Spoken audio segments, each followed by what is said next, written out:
What she's done say is going to read that. I told Lynn McLaughlin to lock the door so he can't get out.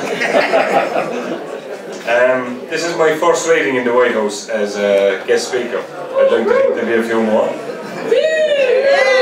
So I've entitled this First Reading in the White House, the Gospel according to Christy O'Donnell. Is there another one? No. There is, but it's filthy. So most of my poems are from the mind of a lunatic, but never a fool. And I thought reading and writing poetry is just a hobby of mine, and coming up here has been a huge stepping stone. Huge. It gives everybody a chance to come out and do their thing. So I started off with some of the early years, like going to school and so forth, so I'll run you through most of it. It's about 10 or maybe 12 poems. I won't bore the head off with all of them. So big if I'm in You're going to hurry for a cat, won't you now, right? The first one I'm going to read is Sisters of Mercy. It's not about you. It's the school years and the beloved Sisters of Mercy in Ballinanty School. So anyone that is around my age will know Sisters of Mercy are like, you never say no to them. So Sisters of Mercy. Some years ago, more years than I care to recall, to school I was sent, as were we all, a Catholic school much like any other, and it was run by women dressed in black, all nuns. A Catholic school, let's look at all that. I'm a bit nervous now, so I'll stop that again. Shut up, Christy. Some years ago, more years than I recall, to school I was sent, as were we all. A Catholic school, much like any other one. It was run by women dressed in black, all nuns. Sisters of Mercy they were called, and I never saw why. As anyone my age will tell you, it was mostly a lie. For while sat in the class, if they heard a sound, out of your seat and made stand, 1 foot off the ground. And then from nowhere came a 12-inch roller, and your palm was struck, as she said you wouldn't fool her. 6 of the best, and not a whimper dare you make, and from that merciful sister, in fear you shake. A favourite was when they said you were too bold. Get into that cupboard, she said. That's what you were told. And as you squeezed in, she gave your head a little knock, and then the merciful sister turned the key in the lock. And lucky it was that this was before it was time to go up there, but it was after lunch. You were left in there all day. These Sisters of Mercy, whom we all took to heart, for years I wondered when the mercy would start. Yet all of them sisters, and each one a devout nun, torturing poor children and calling it fun. After play in the yard, you lined up hearing the bell. Being late, if that merciful sister caught you, she gave you unmerciful hell. A test every day, and if you dare not get a pass, she pinned a note in your back. You were the dunce of that class.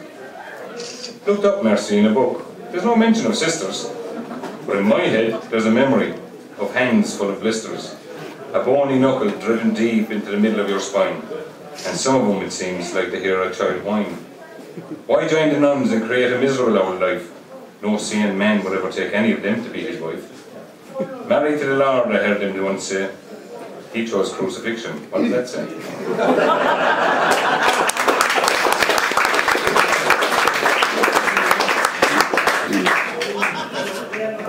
And just along the same lines of the schooling, we had occasion to have a 5th class brother who, in my mind, exceeded everything he ever did. It was brilliant. So I entitled this one, the 5th class brother.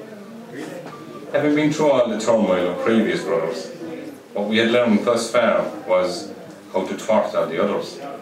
And we ended up sitting in 5th class with a brother called Hayden. It seemed the woes of the universe on his shoulders were laden. The first week was fine, and we thought peace we had found, but we soon learned that ship would soon run aground. He spent most of his day around our class just walking.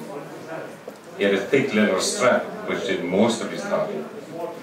Few words passed between his lips as he almost broke your hand, other than, do as I tell you, and all will be grand.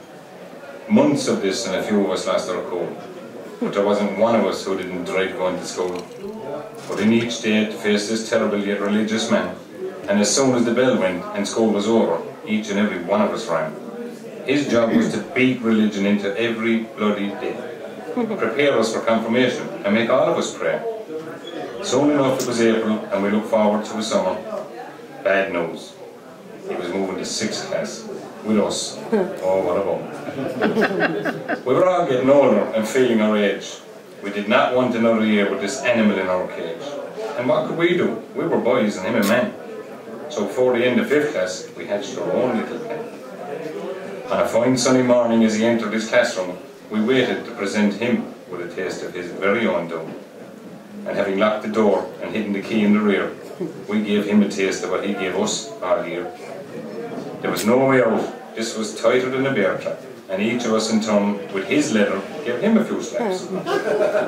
So when the teachers had ended breaking down the door, there was the demon of 5th class in a heap, crying on the floor. The guards arrested all of us and took 37 of us to the station. And again each of us received all hell and damnation, until the headmaster pleaded from us all to tell the truth. And all said the same, he likes beating on a shoe. Not a single one there would accept any blame, unless the demon of 5th class did just the same. We were headed to 6th class with a head brother called Carney. It was to be different there. He taught us without the other blarney. And as Hayden was defrocked and now had to wear pants, the Christian brother sent him to a monastery in France.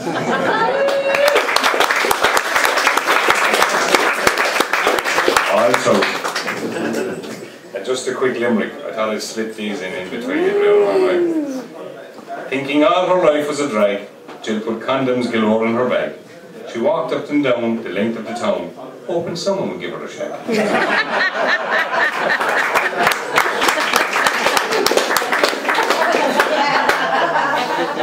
And the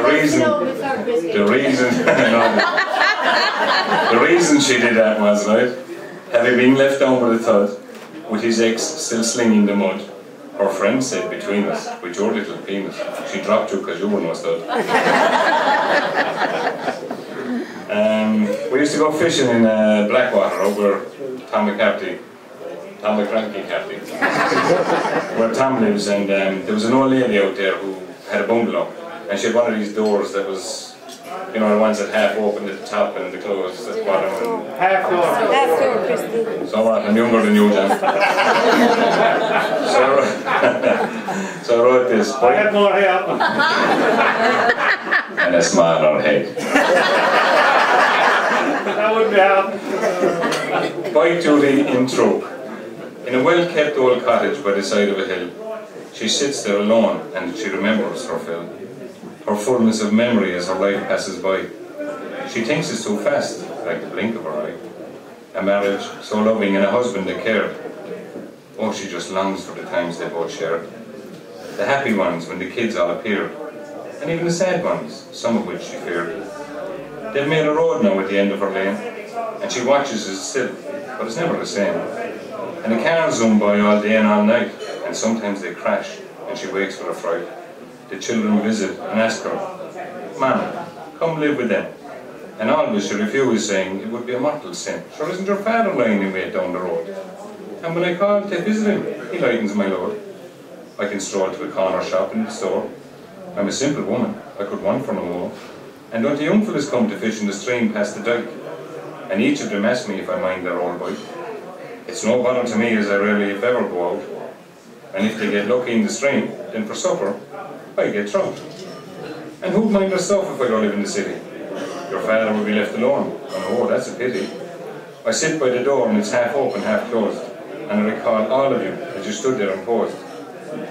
You, your sisters, and with husbands, and you with your wife. And each of you I ask if I will come live with G. But where would I go, and who then would I see? I can tend to my life and see you one and all. As I look out my door, and memories I recall. This cottage was built by your father here on this ground. And until I am finished with life, here I will be found. In that well-kept old cottage by the side of that hill. She kept an eye on our bikes, and fondly I remember her still.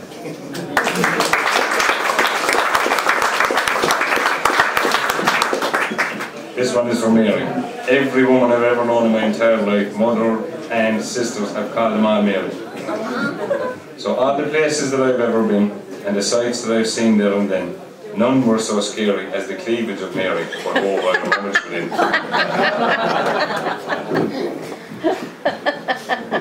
And if you're lonely on a dark night, this is a good one for you. Drunk and alone was my plight, with nowhere to sleep for the night.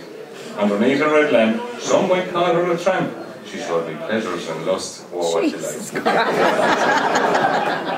Three man That was especially for my Sheila.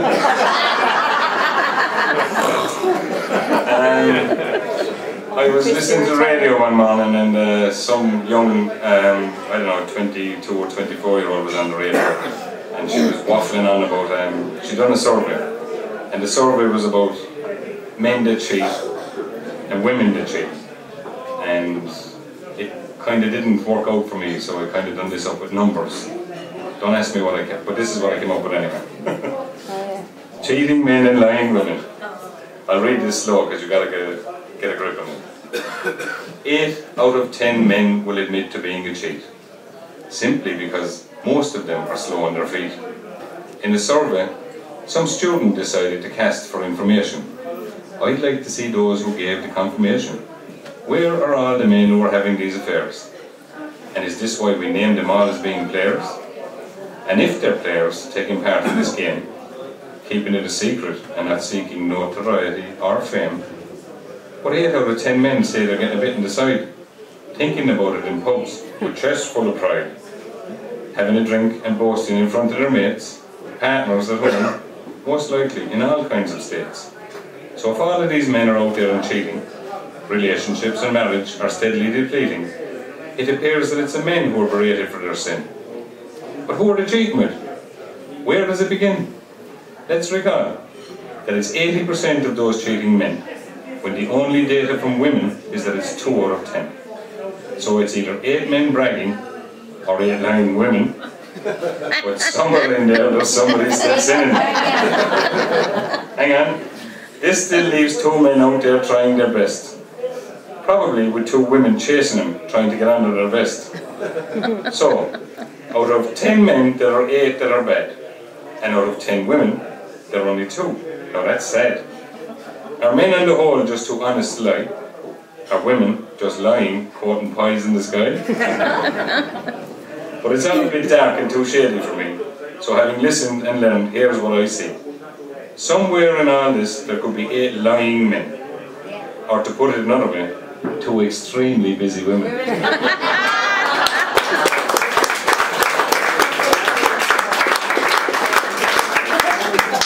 Just throw something if you've had enough, right? My very first job in life was weighing spuds, and I never got paid for it, ever, in money. The payment was we took spuds home to Shanaboli Road, as the sisters remember. Yeah. The welts on my hands are down to them being well fed. So Dan Ryan's teeth. Thanks, John. This is a guy that came into the butcher's and just ousted me. I wasn't even looking, but I was out of there before I even knew which way I turned. So I wrote this, Dan Ryan's teeth. We had it all growing up in our street. We had Dan Ryan, the butcher, who supplied all our meat. I used to weigh spuds for him right after school. And for wages, I got to take some home. I was no fool. And if I worked all day Saturday in his small shop, he'd give me some money, maybe. But definitely the odd pork chop. As well as a bag to take home to the mother. I was a good lad, he'd say, not like any of the others. Until one day, Jimmy Danley. That's could he help out. He wanted to learn what butchering was all about. His intentions were good, but his motive left a lot to be desired. And within a few weeks, Christy was branded a thief and fired. While weighing spuds in the back room, we'd seen him at the till, pocketing some cash and a white-head wife shagging Phil. Clever little sad he was, off like a rocket, and told Dan Ryan I was stealing money, slipping that note into my pocket. And here I was, unbelievably branded a thief. The beatings that followed caused me untold grief. For weeks I was shunned by family and friends, until I'd had enough. I was going to put this to an end. Jimmy lived in the high flats near Dan's butcher shop, and he was about to learn. Nobody steals Christie's pork chop. So I climbed the drain pipe at the side of his house and went into his bedroom as quiet as a mouse. And there he was, sleeping sound in his bed. That is, until he got severely slapped in the head. I was shocked, he never even made a sound, because that very day Dan Ryan caught him stealing a pound. So I finished, giving him a black eye, and a fast punch in his face, and I told him to get back down to Dan Ryan's and put my name in his rightful place. The next morning he went to report to Dan Ryan, and that I was no thief, and he was to be I was to be reinstated just fine. He avoided me from then on at school and at play, but he never forgot his lesson that day. Years later he asked me, "Is it hatred that you feel?" "No, Jimmy," I said, "but if you have to rob, then better first learn how to steal."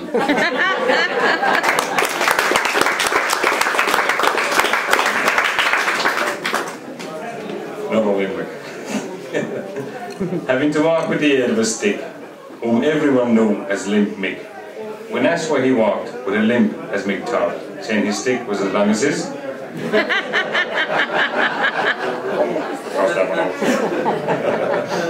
This is one for the sisters, all 5 of them sitting here. It's a memory. I ventured into their room once, didn't do it twice. Wasn't the place you'd go if you were a sane person. But anyway, there was 10 sisters in that room, and believe you me, I'd fight any man in town rather than fight anyone in it. So I call this the Vixen's Den. It's very hard to get over the death of a mother. Each one of us had this type of parent who was like no other. She always seemed to be there without ever being called, and nothing we ever did would see her appalled. Well, I recall mine as always and forever being seen. Like a manager of a football team, 11 players and 2 subs, 13. I was born the latter half, my number was 8. And for every meal that was cooked, I was usually a bit late. My manager was good and held back a warm platter of food, for her little team got fed. Didn't matter what her mood. In a flat with 3 bedrooms, we all of us resided. All the girls in one room, the boys in the other, it was decided. And now the boys' room was really very quite small. And 3 of us in there, thank God none of us were tall. Yet in the girls' room, there were all of them 10. No boys allowed, and when we tried, oh, we were ran. I don't recall ever into the room would I have crept. I seen the brother do it once, and when he came out, he just wept. And when I asked him why he cried, having escaped the room, anyone foolish enough to go in there was facing eternal doom. There are 10 of them, he said, and I'll tell you no lies. If you venture in, for God's sake, they'll scratch out your eyes. And should you push in little more than your head, the first 5 will attack you, you might as well end up dead. The other 5 will sit and watch as they're older, and God help you if you decide to be brave or bolder. Put him in, they'll shout from the safety of their hive. The things they will do will make you sorry you're alive. They have weird looking things, he said, with straps and hooks. And over your body they beat you with books. All we have compared to them is a lousy old comic, and I've done one between the 3 of us. No, that's a bit ironic. But I ventured into that Vixen's Den, while they were all out, missing, all of them, all 10. That place was a mess. The floor was covered in clothes, and while I searched for goodies, whoo, the door opened, and I froze. My screams were heard, and all 10 returned. They tied me up shouting, "To the stake you'll be burned!" Thank heaven for an angel who appeared like no other. My saviour, my hero. God bless you, my mother.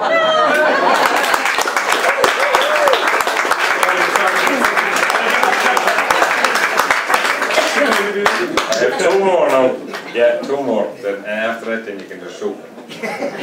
But this is about a mirror. I'm forever telling people how gorgeous I am. They can't believe it. I need to send them pictures just to remind them, you know. So, needless to say, my email list is like 2. But I look at this mirror every morning and it's the same thing. Gorgeousness looking back. My mirror. Beautiful it is, looking bloody gorgeous. What I have should be damn well contagious. I have a mirror in my room that can't tell a lie. And even if I disguise myself, whatever I try, all I have to do is pass it in the dark, and the room lights up brighter than the sky. Standing there just waiting to go out, the old mirror looking good, it will shout, and and while I'm off doing my own thing, it makes the room tidy and it will sing. I never have to worry if the bed is made up, or in the morning if there will be tea in my cup. It's just there, and I never have to ask why. My mirror is so good, it brings a tear to your eye. Really. It shows true beauty every single day. I know because I watch it in bed. Really. I check it out to see if something is out of place. But always it shows me there's that beautiful face. What can I do but lovingly turn my gaze and lie back in bed and glorify my day? I'm laughing out loud. Oh God. Oh. And isn't this what a good mirror is all about? I want to stay home before I ever go out and sit and talk to it as it hangs on my wall.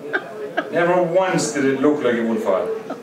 It's a flippin' mirror is what I've heard said, but it never shows what's reflected inside my head.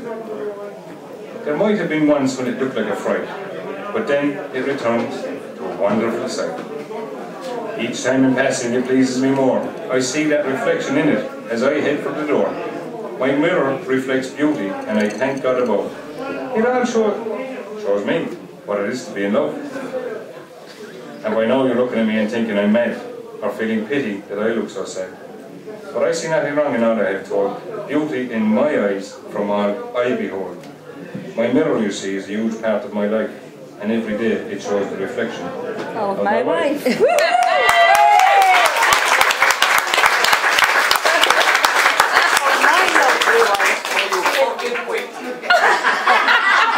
I'm plugging for a good night tonight. God, that's funny you were talking about. It was, yeah. Two very fast limerick before I finish with my last two. I gotta read as Lost Virginity, it is very good. I think but then again, my men are beautiful. Having searched, and this is from my Damien. He's a young fella that is a great man for picking up somebody else's stuff, never his own. So if there's worth something for him, he'll pick it up, like, but if it's not, he'll just pass over it. So this is what I found him doing one morning. So I wrote a limerick for him.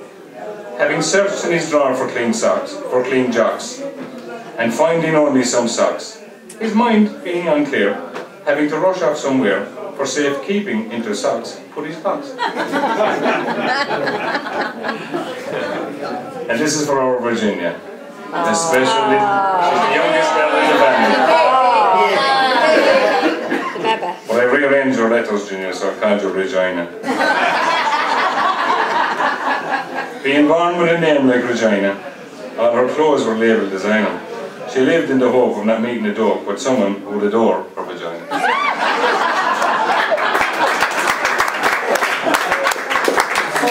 Okay, last two, right? I'm already at one day came down real quick. This one, John Crow specifically asked me to read, and I thought, yeah, some of the sisters might remember this. It's called The Christmas Mouse, and it's about Christmas at home. 15 of us in the house. We never really knew where the food was coming from or whatever, but this was a mouse that visited us. Poor mouse. Christmas mouse. There must have been lots of Christmases at Mam's place, and I recall one in particular involving a chase. I had a tripod and a machine gun, a gift from Santa. I could shoot them all for fun. And I recall winter inside our house. We had to invent our own trap to catch the odd mouse. It was the year of the gun, when she screamed out loud, and I was to catch that mouse and make her proud. So, as she sat by the fire knitting needles on her lap, I set about catching the mouse, my very own trap. So, with a piece of string and a cabbage strainer in hand, I laid the trap. See, I don't remember. I laid the trap with a fork, propping the handle. 'Twas grand. And as we waited for our furry little friend to appear, he was very obliging. He ventured right on in there. Shouts of joy as we called all and sundry to see. We caught the damn mouse in the strainer. He had nowhere to flee. My father was a brainy man. Wait for this. He may not flee, said the father with a grin on his face. But how in the hell do we get him out from under that place? So I grabbed the knitting needles from off the mother's lap. into the holes of the strainer, I put them on the track. 25 needles later, we cornered our furry little friend. And before he got the idea, this was to be his very end. And as we all gathered to see the final needle go in, my mother, who started this, said, "Oh my God, this is a mortal sin." But sin or not, there was no stopping me now. I was running out of needles with sweat on my brow. Firmly trapped in my strainer, no fucking fear in his eye. Sentence was long past and he now had to die. And after the thrill of the hunt and the final kill, the death of our mouse lost its entire track. There were lots of winters in our mam's house, and none more so than the execution of our mouse.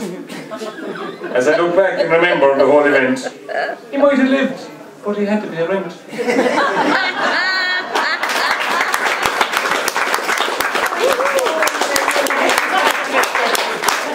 This is just my sense of humour. So this is lost virginity.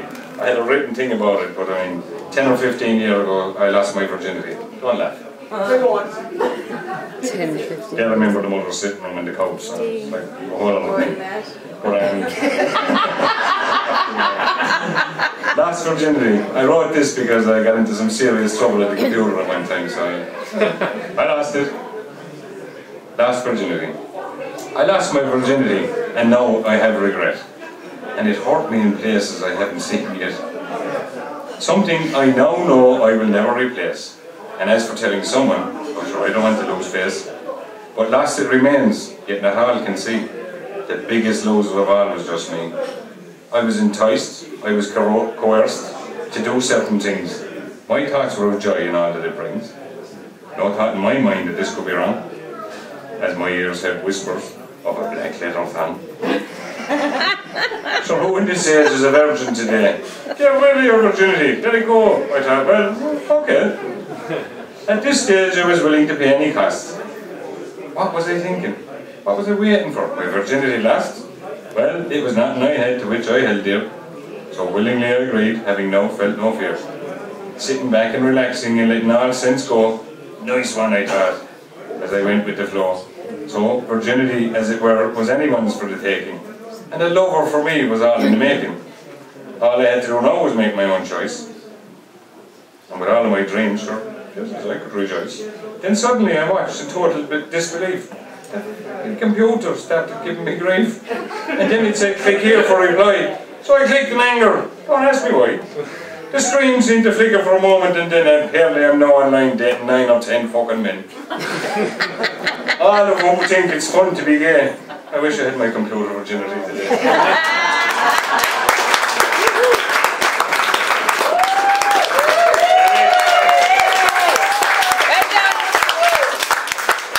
Very nice one, alright? Don't worry, I'll read this one while the next to me proposed marriage. My first marriage refusal. Oh no, this is a long list. I asked her to marry me and she swiftly replied no. So in love we sat there and why I wanted to know. How can you refuse me, the best bloke on the block? As we sat there with a face of me left in total shock. Bewildered I asked again, to her my life a pledge. Then again another no. As we walked along the hedge, she knew how much I loved her and all that I could do. She also knew in her heart that I would be forever true. And then she asked about what we would do that day. As if the question I just asked her had just gone away. So I pushed it further and asked her for reasons why. Her answer slow in coming, and a tear was in her eye. Look, she said, it's hard enough with us just going out. But married, what would we know what all that's about? We have to save the money, and that will take some time. Pay for a huge party, inviting all yours and mine. No, it's all too much, and it seems like too much bother. Besides all that, you know, I never liked your brother. And someone calls me Mrs. and says to you, "Hey, mister! Don't look at me so shocked you used to date my sister. Ask her if you want someone to be your wife. If she agrees, then you can both have a happy life. I think the sun is burned you on top of your head. If you go near my sister, then both of you are dead. I love my sister dearly, and you I love the same. But we have a life to live, and I won't take your name. Oh, come on," I said, "at least give me some hope, and don't just crash me down and leave me sitting here like a dope. Here's the deal, she said. Oh God, yes. A small glimmer of heaven. I'll marry you in 2 years, she said, when I am 11.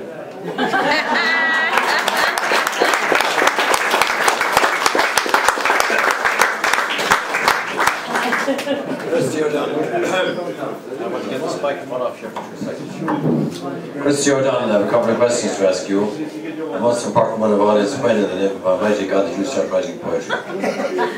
Tell me the truth now, go on. On the 17th of January 1963. The day I was born. I'd safely say it was after I left school when I've done a lot with my life. I don't want to go into all my life here, I'll be arrested. I like to look at things in a different way. I've always liked to look at things in a different way. My mind doesn't work like everybody else's. You've said everything in your life, you've put humour into every moment of your life. Now, what I want to get quite clear in this matter is, when did you first start writing and putting your thoughts into poetry form that you expressed this evening? Round about 1980. Round about 1980, I had some terrible trauma in my life, and probably when I came to live with Tricia, that's a trauma for anyone. Fair is fair, Christy. I mean, after you come into our lives here just about a year and a half ago, and every single night you've been here, this is a true fact, girls, those of our sisters, that every night you've been here is a different point or 2 points. That's quite an achievement, you know. Especially in the verse form. It is a verse form, it's unique. And the day I can teach him to put it across more correctly than putting it across at the moment, it'll be some joy, but it is absolute joy to listen to her. But the quick question I want to ask Christy is, when did you start doing it in this particular form? When did it take up this momentum? Because after all, you could seemingly write about any given situation that you were interested in. A sister of mine, Alice, there, came up about 2 years ago, maybe a little bit more, and she started reading in the Whitehouse. Sadly, she decided to not keep coming, but the momentum was there when she was there, then I came, and I thought, it's a good forum. It's one of the best forums that you can have. It's an open mic. There's nothing else involved, and you go up and say your mind, you go away. And I kept it going. It's one of the traits of my life that if you tell me I can't do something, I'm going to do it twice as well. Everyone that knows me will tell you.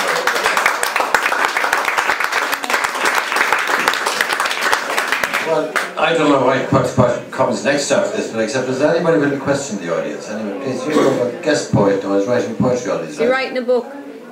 A book. What's the question you have for Christy now? Somebody, please. I have to get a wheelbarrow for Christy. Or his ego. For my head. It's alright, she just only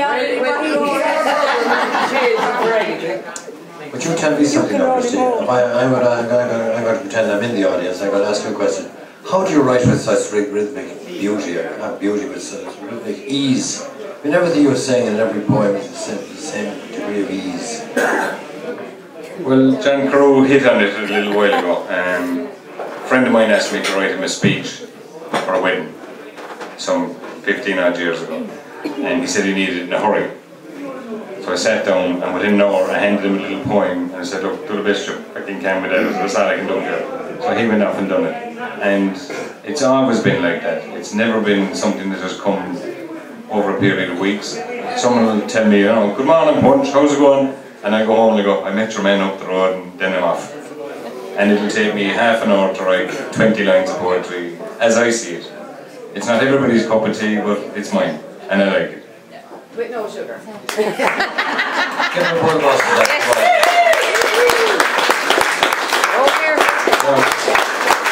I came up here to thank you very much indeed for being with us tonight, and I mean that very sincerely. And it's lovely to have your family here, to have family members and family friends, and to have, they're waving up at me out here.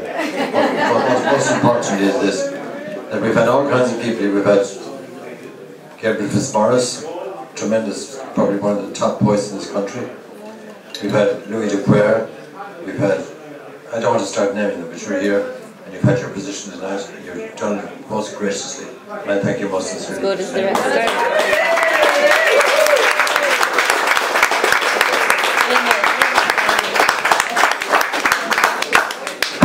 It's a rubber I'm not used to.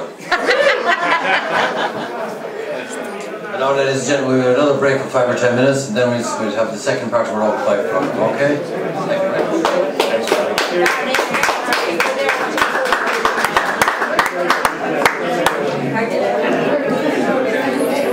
Very good. Excellent. I can stop this now, can't I?